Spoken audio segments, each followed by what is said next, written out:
Clear గా చాలా స్పష్టంగా ఇదే మాట ఓపెన్ గా క్లియర్ గా నేను మీటింగ్ లో మాట్లాడుతున్నా అంటే పార్టీ నాకు ఆ ధైర్యాన్ని ఆ బలాన్ని ఇచ్చింది. పార్టీ కంటే ఎవరు లేరు. పార్టీయే ఫస్ట్ ప్రయారిటీ. ఎంత సీనియర్ ఉన్నా ఎంత జూనియర్ ఉన్నా పార్టీ నిర్ణయమే అంతిమ నిర్ణయము. పార్టీ తీర్పే అంతిమ తీర్పు.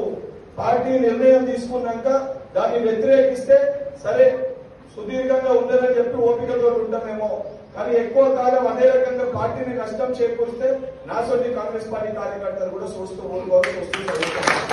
ఎందుకంటే ఇప్పుడు హోదా మనం కూర్చునే కుర్చీకి గౌరవం ఇవ్వాలి.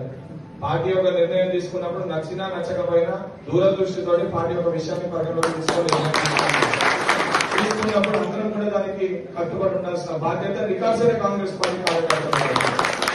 ఎవరన్నా ఆ నిర్ణయానికి కట్టుబడకుండా నేను పెద్ద లేకపోతే మీరు చిన్న అని చెప్పి భావించేవారని అది చేస్తే ఎంత సీనియర్ అన్నా సీనియర్ అంటే ఇంకా దానికి ఓర్పు ఎక్కువ ఉండాలి, సహనం ఎక్కువ ఉండాలి.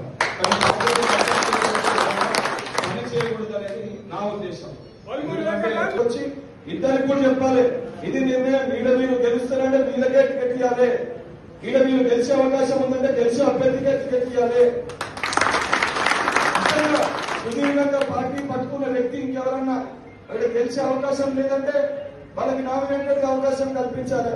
ఇది నేను కూడా పాటించినా కాబట్టి ఈరోజు ఇంత బలంగా చెప్తున్నా. నేను పార్టీ నిర్ణయం తీసుకున్నంత వరకు మనకు కావాల్సిన ఒపీనియన్ మనం ఏదైనా చెప్పవచ్చు. కానీ పార్టీ ఒకసారి నిర్ణయం తీసుకొని బీఫామ్ కానీ లేదా పార్టీ లైన్ ఇది అని చెప్పినాక నచ్చినా నచ్చకపోయినా ఆ లైన్ పార్టీలో ఉన్న కర్ణాటక ప్రతి ఒక్కరు ఫాలో అవ్వాల్సిందే. నచ్చకపోతే నాలుగు గోడల మధ్యలో వెళ్ళి మాట్లాడాలి తప్ప ధైర్యంగా బయట వచ్చి మాట్లాడకూడదు. ఇది నేను ఒక వ్యక్తుల్లో ఒకరిని ఉద్దేశించి మరిన్ని ట్రెండింగ్ వీడియోల కోసం న్యూస్ 18 తెలుగు యూట్యూబ్ ఛానల్ ను సబ్స్క్రైబ్ చేసుకోండి.